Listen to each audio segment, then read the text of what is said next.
उद्धव ठाकरे यांनी आत्ताच विधानसभा अध्यक्ष आणि विधान परिषद सभापतींची भेट घेतलेली आहे आणि पुन्हा एकदा टीका केलेली आहे की सरकारने ठरवू नये की विरोधी पक्षनेता कोण होणार.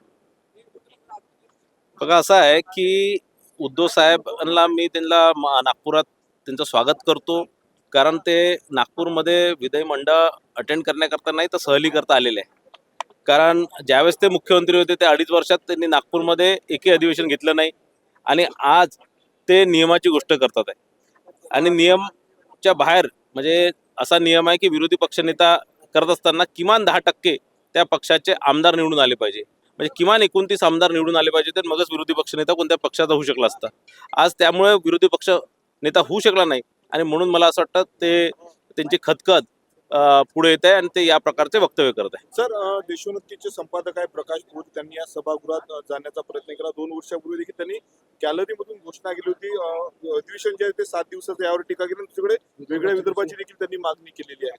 मला वाटतं प्रकाश पोरे साहेबांनी या प्रकारचं काही कृत्य करण्यापेक्षा त्यांनी एखाद्या विधानसभा क्षेत्रातनं निवडणूक लढावं, जिंकावं, विदर्भाच्या मुद्द्यावर निवडणूक लढावी, जिंकावी आणि सभागृहात येऊन कायदेशीररित्या हे सगळे त्यांचे प्रश्न मांडावे.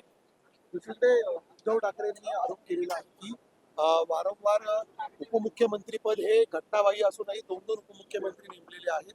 त्या उलट संविधानिक अधिकार असलेल्या विरोधी पक्षनेते पदाला मात्र निवड दिली जात नाही.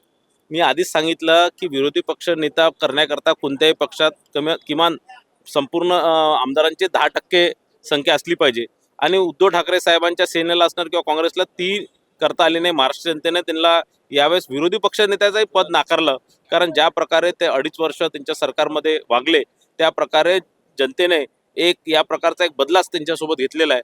आणि दुसरं, किती उपमुख्यमंत्री ठेवायचं हा अधिकार संपूर्ण मुख्यमंत्र्यांचा असतो आणि त्यांनी आपल्या अधिकारात 2 ठेवा की 3 ठेवा ते त्यांचा निर्णय असतो आणि म्हणून त्यांनी 2 उपमुख्यमंत्री ठेवले आणि जे चांगल्या रीते संपूर्ण महाराष्ट्राचं काम करतात आहे असे दोन्ही उपमुख्यमंत्री माननीय एकनाथ शिंदे साहेब, माननीय अजितदादा पवार साहेब चांगल्या रीते महाराष्ट्राचं काम करतात आहे.